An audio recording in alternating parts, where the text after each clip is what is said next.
खुशबू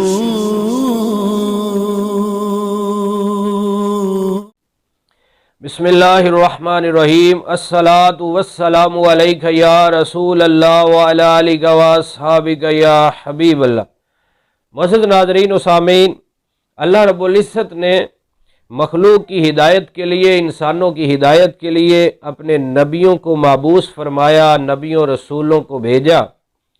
हज़रत दाऊद अला नबीना अलैहिस्सलाम अल्लाह ताला के प्यारे नबी तशरीफ़ लाए और आपके मुबारक दौर के अंदर एक समुंदर के किनारे एक बहुत बड़ी आबादी थी। वो लोग बड़ी ही खुशहाली की ज़िंदगी बसर कर रहे थे, बड़ी फराखी की ज़िंदगी थी, बड़ी अल्लाह ताला की नेमतें थीं उस कौम के पास। अब अल्लाह रब्बुल इज़्ज़त ने उनका इम्तिहान लिया। अल्लाह ताला ईमान वालों का भी इम्तिहान लेता है। इम्तिहान लिया कि वहाँ समुंदर में बड़ी मछलियाँ आती तो उन पर पाबंदी लगा दी गई अल्लाह के प्यारे नबी अलैहिस्सलाम के ज़रिए कि हफ्ते वाले दिन मछलियाँ नहीं पकड़नी, मछलियों का शिकार नहीं करना, बाकी जितने दिन हैं उनमें शिकार कर सकते हैं, सिर्फ हफ्ते वाले दिन शिकार मना है। अब दूसरा उनका इम्तिहान इस अंदाज से हो गया कि हफ्ते वाले दिन मछलियाँ ज़्यादा तादाद में आती थीं। अब वो लोग सोचने लगे कि बाकी दिनों में तो मछलियाँ थोड़ी आती हैं और हफ्ते वाले दिन मछलियाँ ज़्यादा आती हैं और इसी दिन मना हो गया, तो अब हुक्म भी मानना है। अब शैतान ने उन्हें ये हीला सिखा दिया कि सिर्फ शिकार करना मना है, तो उन्होंने छोटी छोटी नालियाँ बना के आगे हौज़ बना लिए।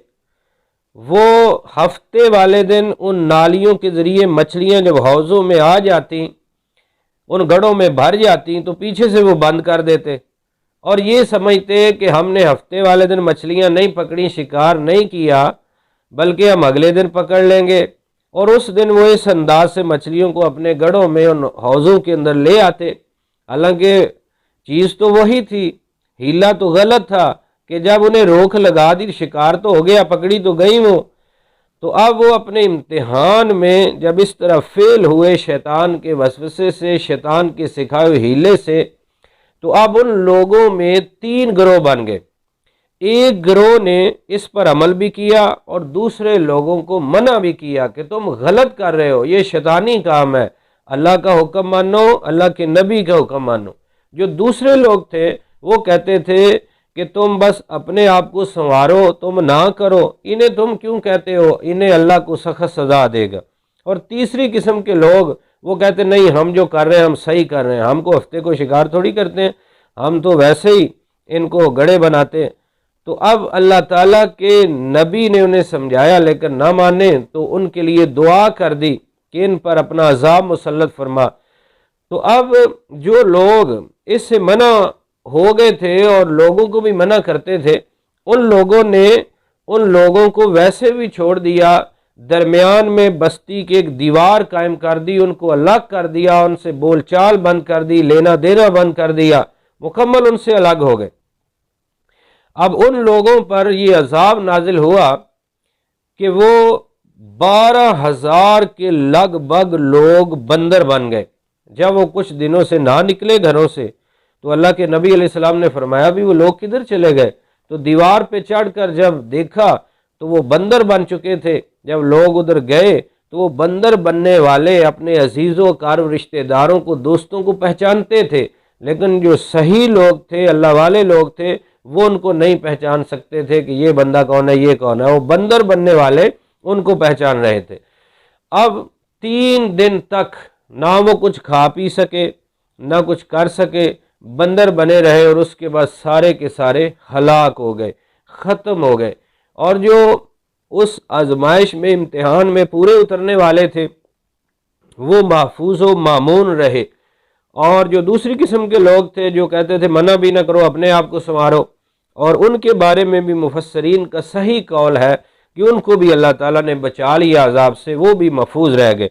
तो जिन लोगों ने शैतान की राह चली, शैतान के उस हीले पे अमल किया, उस आजमाइश इम्तिहान में फेल हो गए और नबी अलैहिस्सलाम की दुआ उनके खिलाफ होगी, وہ تباہ و برباد ہو کے رہ گئے۔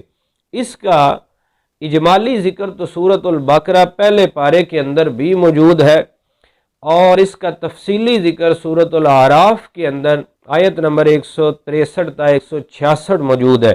اللہ رب العزت نے اس واقعے کا ذکر فرمایا۔ تو یہ قرآنی واقعہ ہمیں ایک سبق دے رہا ہے کہ ہم بھی اپنی من مرضی کی زندگی نہ گزاریں۔ اگر اللہ تعالیٰ نے نعمتیں دی ہیں، مال دیا ہے، نعمتیں دی ہیں، آسائشیں دی ہیں، ان کا استعمال بھی اللہ تعالیٰ اور اس کے پیارے رسول صلی اللہ علیہ وسلم کے بتائے ہوئے طریقوں کے مطابق ہونا چاہیے، اور مال کو حاصل بھی اللہ تعالیٰ اور رسول صلی اللہ علیہ وسلم کے بتائے ہوئے طریقوں کے مطابق ہی ہونا چاہیے۔ آج بھی ہمارے لوگ تھوڑا سا لالچ دیکھا، حلال حرام نہیں دیکھنا، صرف اس کی طرف بھاگنا ہے، پھر مال خرچ کرتے ہوئے بھی حلال حرام نہیں دیکھنا، ہزاروں روپیہ، لاکھوں روپیہ فضول اور حرام رسموں پہ اڑایا جاتا ہے۔ شادی ہو، بیاہ ہو، منگنی ہو، بچے کی ولادت ہو، کس انداز سے اللہ تعالیٰ کی نعمتوں کا ناجائز استعمال کیا جاتا ہے۔ تو یہ ہماری زندگی کی امتحان ہے، یہاں ہم بیکار نہیں ہیں۔ اللہ تعالیٰ نے ہمیں پیدا فرمایا ہے اور ہمیں اسی کی طرف لوٹ کر جانا ہے۔ یہ جو ہم پڑھتے ہیں نا جب کوئی فوت ہوتا ہے، انا للہ و انا الیہ راجعون، اس کا ترجمہ ہے کہ ہم اللہ کی طرف سے ہیں اور ہمیں لوٹ کر اسی کی طرف جانا ہے۔ ہم اسی کی ملک ہیں، وہی ہمارا مالک و خالق ہے، اور اس نے ہم سے پوچھنا ہے، ثم لتسألن یومئذ عن النعیم، اس دن تم سے ہر نعمت کے بارے میں پوچھو گی۔ اور نبیوں کی فرما برداری میں دونوں جہاں کی نجات ہے۔ جن لوگوں نے فرما برداری کی، باز رہے، اللہ تعالیٰ نے انہیں اور نعمتوں سے نواز دیا، اور جو اس امتحان میں فیل ہوئے وہ تباہ و برباد ہو گئے، ذلیل و خوار ہو گئے، مر گئے، ختم ہو گئے، کچھ بھی نہ رہا۔ تو آج بھی یہی ہے۔ تو ہم تو امت مصطفیٰ ہیں، ہم سب سے بعد میں آئے ہیں۔ قرآن مجید کے پہلی قوموں کے واقعے ہمیں جھنجھوڑ رہے ہیں، سمجھا رہے ہیں کہ ہم نے کس راستے پہ چلنا ہے۔ تو رسول اللہ صلی اللہ علیہ وسلم کا مبارک راستہ یہ جنت کا راستہ ہے۔ باغ جنت میں محمد مصطفیٰ مسکراتے جائیں گے، پھول رحمت کے جھڑیں گے، ہم اٹھاتے جائیں گے۔ اور یہاں ایک اور بات سمجھ لیں کہ جو لوگ کہتے ہیں کہ بندروں سے انسان بنے ہیں، نسل چلی ہے فلاں، یہ غلط ہے۔ ہم آدم علیہ السلام سے ہیں، اللہ تعالیٰ نے آدم علیہ السلام کو دست قدرت سے بنایا، قرآن بیان کر رہا ہے، اور آدم علیہ السلام سے ہم سارے انسان ہیں قیامت تک۔ وہ جو قوم بندر بنی ہے، وہ 3 دن کے اندر اندر وہ سارے بندر ہلاک ہو گئے، ختم ہو گئے، مر گئے، نہ وہ کچھ کھا پی سکے، نہ ان کی نسل چلی، نہ وہ زندہ رہے۔ تو انسان بندروں سے نہیں ہے، وہ وقتی کسی قوم کی اگر شکل بگاڑی گئی، اسے کوئی جانور بنایا گیا تو وہ وہیں ختم ہو گئی، مر گئے، نہ ان کی نسل چل سکی، نہ آگے بڑھ سکے، وہیں وہ تباہ و برباد ہو کے رہ گئے۔ ہم انسان حضرت آدم علیہ السلام کی اولاد ہیں۔ تو یہ جو اس قسم کے سائنسدان شوشہ چھوڑ دیں تو یہ غلط ہے، جس کی کوئی دلیل نہیں ہے، کوئی ثبوت نہیں ہے، کوئی اس کی حقیقت نہیں ہے۔ بلکہ ایک سائنسدان کی آپ ہسٹری پڑھو جس نے بندروں پر تجربے کر کے ایک فوج بنانا چاہی تھی، اور بڑے خرچے بھی کیے، بڑے تجربے کرنے کے بعد اسے منہ کی کھانی پڑی، اور لوگوں نے اس سائنسدان کا نام ہی پاگل سائنسدان رکھ دیا۔ اس لیے ہم اللہ کے قرآن کو ماننے والے ہیں، رسول اللہ صلی اللہ علیہ وسلم کے فرمان کو ماننے والے ہیں، قرآن و حدیث کی بات بالکل سچی ہے۔ تو ہمیں بھی اپنی زندگی کو بہتر بنانا، اپنے عقائد و نظریات کو قرآن و سنت کے مطابق رکھنا، اور اعمال صالح کی کوشش کرنا، یہی ہماری زندگی کا مقصد ہے۔ اللہ رب العزت ہمیں توفیق دے، ہمت دے، اور ہمیں زندگی کے امتحان میں اپنے فضل سے کامیابی نصیب فرمائے۔ آمین بجاہ النبی الامین صلی اللہ علیہ وسلم۔